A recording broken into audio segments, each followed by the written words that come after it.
continuar para que podamos terminar en esta clase, ¿sí? Antes de que empiece a joder todas las fases. Este dibujito también es un dibujito muy lindo, un poquito más representativo tal vez que el anterior. Miren, supongamos que acá esté nuestra glucogenina, ¿verdad? ¿Qué hace? La glucógeno sintasa empieza a cargar linealmente las moléculas de glucosa. Está cargando linealmente. Ahora, cuando 1, 2, 3, 4, 5, 6, 8, 10, 12, 13 residuos tenemos aquí. Entonces, ¿qué hace ella? Acuérdense que ella cuenta 7 residuos, 3, 6, 7. Cuenta 7 residuos, corta aquí y traslada a algún punto en particular. Puede ser aquí, puede ser acá, puede ser hacia adelante o puede ser en la cadena de abajo y forma un enlace alfa 1,6. Entonces, esa es la tarea de la enzima ramificante.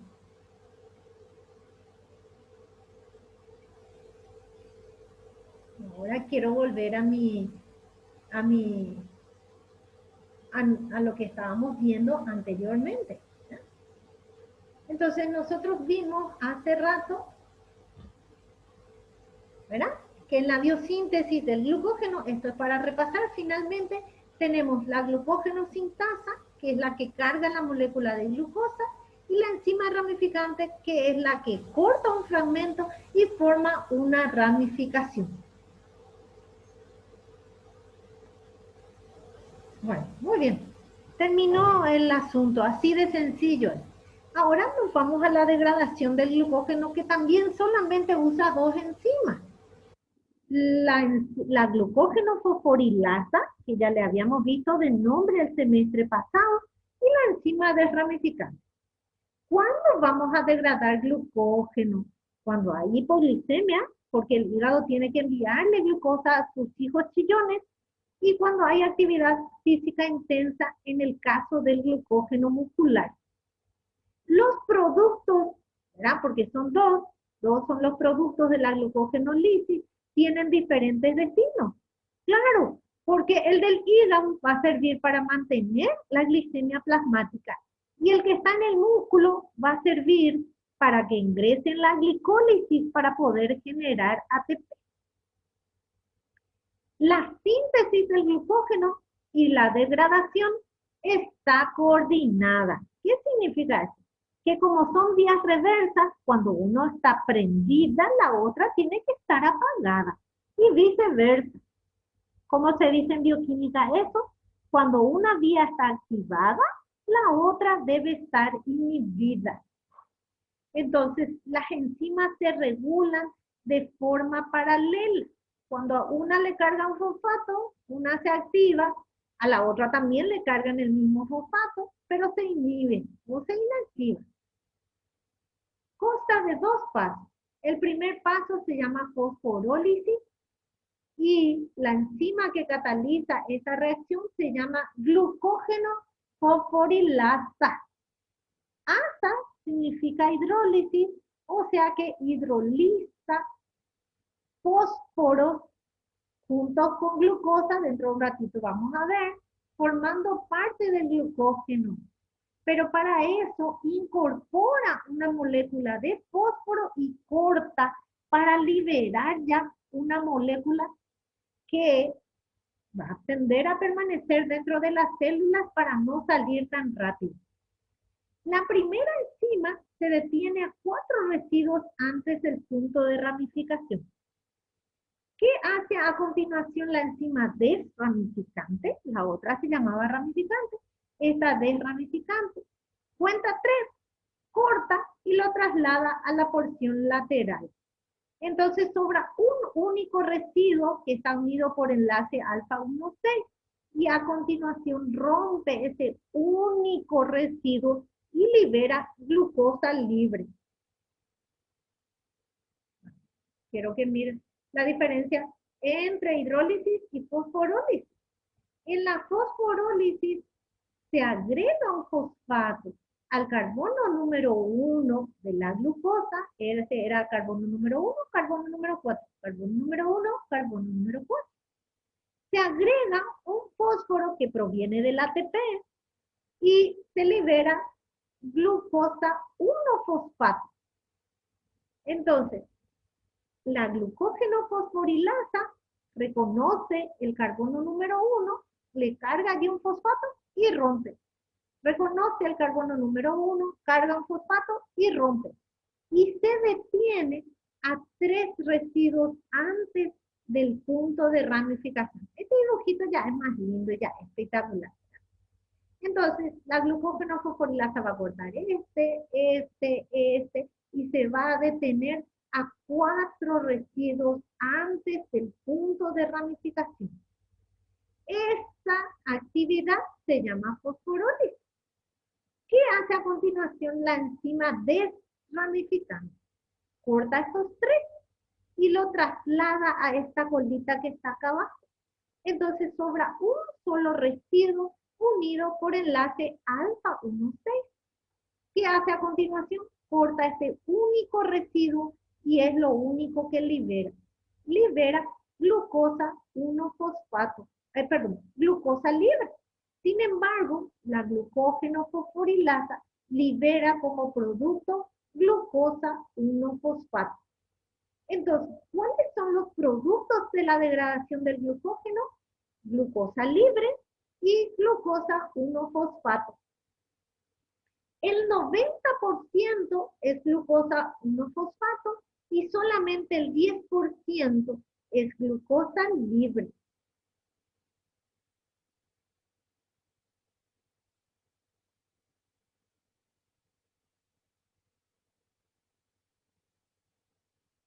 Bueno, de vuelta, la enzima desramificante tiene doble actividad. ¿Qué hace? Cataliza la síntesis de un enlace alfa 1,4, por lo tanto, es alfa 1,4 glicosiltransferasa y rompe un enlace alfa 1,6, por lo tanto es alfa 1,6 glicosidasa. Exactamente al revés que la función de la enzima ramificante. Bueno, el destino depende de dónde sea el órgano, ¿ok? La glucosa 1-fosfato, ojo, por la fosfoglucomutasa se convierte en glucosa 6-fosfato. Esta enzima está presente tanto en el hígado como en el músculo. Ahora, quiero que atiendan algo muy importante. La glucosa 1-fosfato puede convertirse en glucosa 6-fosfato. En el hígado, miren esta frase, y solo en el hígado hay una enzima que se llama glucosa 6-fosfatasa, que le quita el fosfato del carbono número 6 para enviar glucosa al torrente sanguíneo. Sin embargo, el músculo no tiene esta enzima. Entonces, la glucosa 6-fosfato que se generó por degradación del glucógeno ingresa en la glicólisis para generar ATP.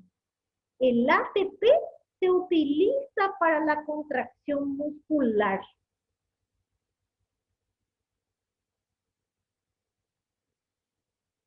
El músculo es el órgano que utiliza glucógeno como combustible. El hígado utiliza más ácidos grasos como combustible que glucógeno. Bueno, esto es una reacción paralela entre la glucogenogénesis y la glucogenolisis. Síganme con la flechita. La glucosa, cuando entra al interior de la célula, se convierte en glucosa 6-fosfato.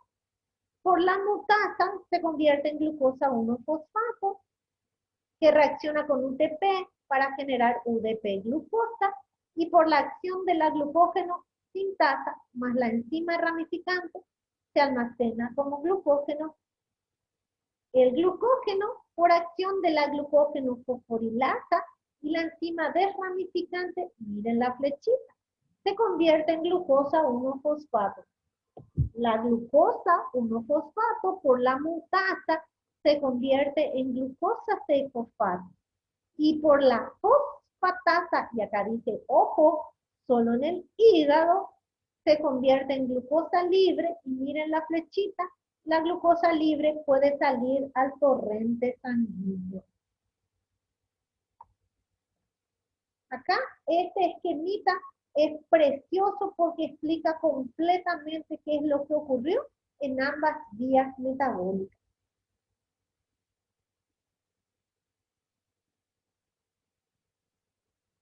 Bueno, muy bien. Ya terminó glucogenogénesis y glucogenólisis. La regulación de estas dos vías es de forma combinada. ¿Qué significa eso? Que cuando una está prendida, la otra tiene que estar apagada. La regulación ocurre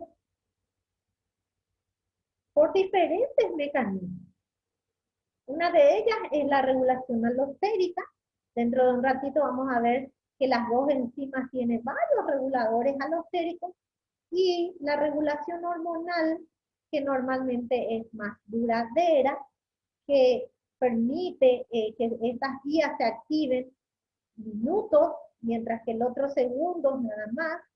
Y por último, una regulación genética que en estas dos vías no se ve, que generalmente vamos a ver que la síntesis del colesterol es la única ruta metabólica que tiene regulación genética.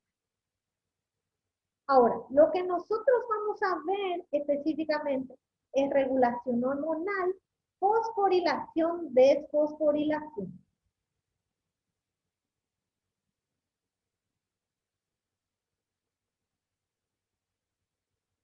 Bueno, muy bien. Entonces, la glucogenólisis tiene como enzima clave a la glucógeno-fosforilasa. Y la glucogenogénesis tiene como enzima clave a la glucógeno-sintasa. El glucógeno es el principal combustible muscular, por lo tanto, la degradación del glucógeno es en el hígado, eso ligeramente diferente a la regulación que ocurre en el músculo. ¿Por qué? Porque en el músculo tenemos que actúa la adrenalina. La adrenalina es la hormona liberada en los procesos de contracción muscular y en el estrés. Y su liberación genera un proceso que se llama de enfrentamiento o huida. ¿Se acuerdan de cuando hablábamos con que te estás yendo por la calle y le veías a un perro de tu vecino y que te salta y vos tenés dos posibilidades? ¿Verdad? O enfrentarte a él o huir como condenado. Entonces, la glucógeno fosforilasa muscular difiere ligeramente en su regulación de la fosforilasa hepática. Y se da por tres vías. Una de ellas es la conversión enzimática, que vamos a ver dentro de un ratito, depende de la cantidad de AMP específico. La otra, ¿se acuerdan que cuando nosotros usábamos fosfolipasa C, la fosfolipasa C liberaba calcio? El calcio activaba la contracción muscular, pero al mismo tiempo el calcio se unía a la calmodulina y activaba la degradación del glucógeno para enviar glucosa para la glicólisis. Y por último, la activación alostérica por el propio AMP. Vamos a ver esos mecanismos dentro de un rato. Esta es, les presento cómo se ve la realidad, la glucógeno fosforilasa. Y nosotros ya sabíamos que la glucógeno fosforilasa se activaba por fosforilación y se inactiva por desfosforilación. Por lo tanto, las quinasas van a activar a la glucógeno fosforilasa y las fosfatasas van a inactivarla. ¿Por qué? Porque al quitarle el fosfato, la enzima se inactiva. Y ese tipo de mecanismo se llama modificación covalente. Bueno, Muy bien. La forma activa de la fosforilasa se llama fosforilasa A y la fosforilasa B, que es la forma inactiva, ¿verdad? O menos activa, literalmente hablando, constituye la forma B. La forma B es la que normalmente sufre fosforilación para convertirse a la fosforilasa A, o en todo caso es la que se une a los efectores alostéricos como el AMP cíclico para convertirse a la forma A.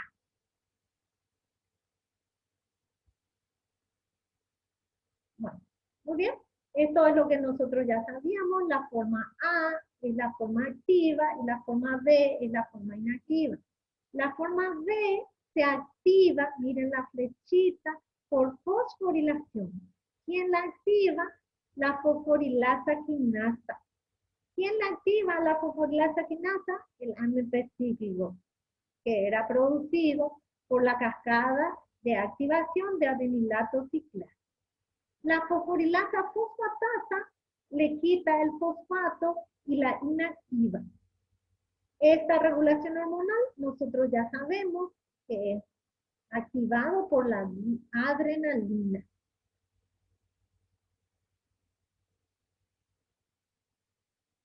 Bueno, muy bien. Hay un segundo mecanismo de regulación que dijimos que generalmente ocurre de preferencia ocurre en el hígado, ¿verdad? Y eso no significa que no ocurra en el músculo, sino que preferentemente esa forma ocurre en el hígado, en donde se activa la proteína quinasa A, y la proteína quinasa A era una proteína que tenía varios reguladores. Y para ver esos reguladores teníamos que ir a ver en la insulina, que era capaz de activar a IP3, PI3K, PI3K activaba proteína quinasa A, proteína quinasa A activaba proteína quinasa B. Dentro de un ratito vamos a ver esa secuencia para que ustedes recuerden de vuelta. Bueno. En la regulación alostérica de la glucógeno fosforilasa tenemos un regulador muy importante, que es la glucosa. La glucosa también es un regulador alostérico de la forma activa. ¿Qué significa eso? Cuando ya hay demasiada cantidad de glucosa, la glucosa se une a la glucógeno fosforilasa y estimula la desfosforilación, y al desfosforilarla se convierte en la forma no activa o la forma B, y de esa forma disminuye la degradación del glucógeno. Bueno, esta es a la que yo quería llegar, ¿verdad? La adrenalina se une al receptor, el receptor activa a la proteína G, la proteína G activa adenilato ciclasa, que convierte ATP en AMP cíclico. AMP cíclico, al igual que fosfatidilinositol 3 quinasa, activan a la proteína quinasa A.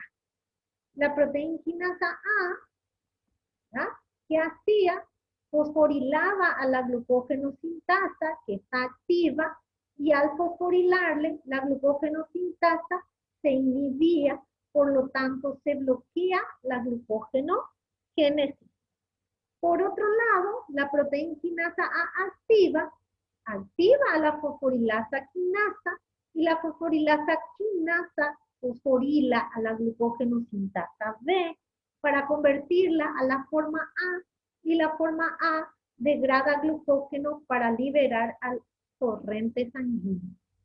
Un activador alostérico de la fosforilasa quinasa también es el AMP cíclico, que al activarla también estimula la degradación del glucógeno.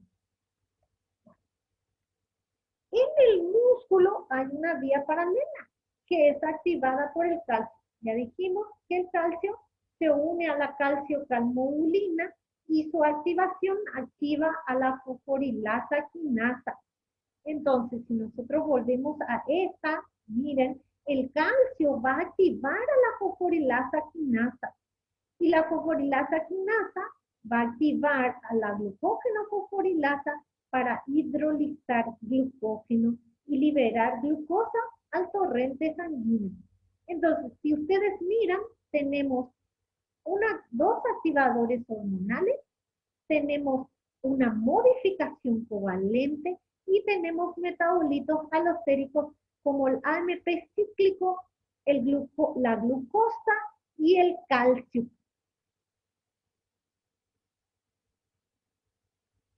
Eso era la vía anterior.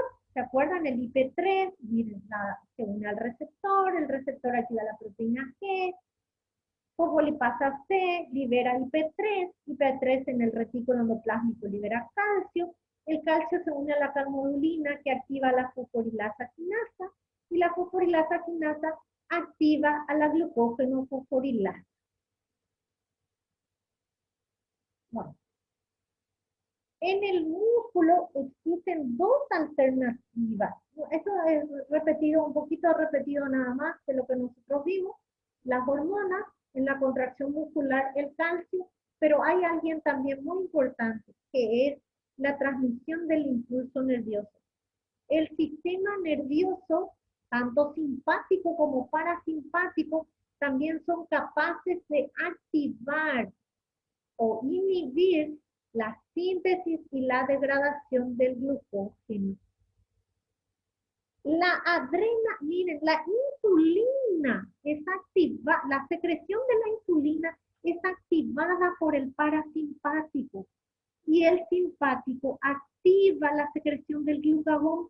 Por lo tanto, el sistema nervioso simpático va a degradar glucógeno y el sistema nervioso parasimpático va a estimular la síntesis del glucógeno. Esto es nada más para repetir lo que habíamos dicho, que al unirse la fosforilasa quinasa, favorece su fosforilación y cuando está fosforilada está 100% activa. Bueno, muy bien. La glucogenólisis se inactiva rápidamente. Acuérdense, cesa poco después de la degradación. ¿Por qué?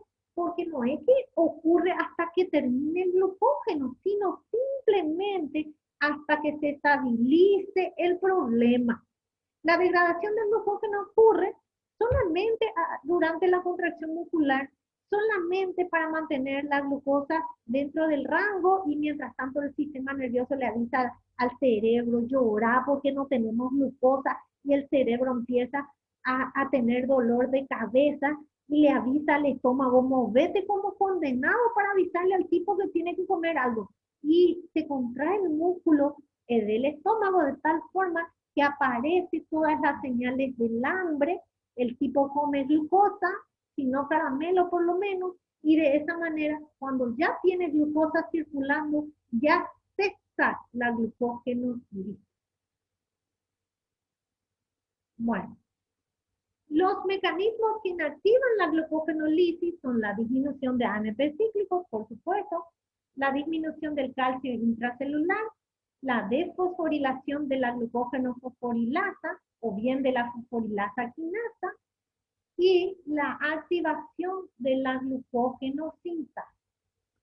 En el citosol hay una enzima que se llama fosfodiesterasa de AMP cíclico que rápidamente vuelve a convertir AMP cíclico en ATP y de esa forma, al disminuir AMP, disminuye la activación de la glucógeno fosforilasa. Bueno, esto es nada más para que el calcio disminuye por 3 causas. Una de ellas es cuando vuelve a entrar en el retículo endoplásmico, otra cuando es secuestrada por la calmodulina y otra es cuando ingresa en el interior de las mitocondrias.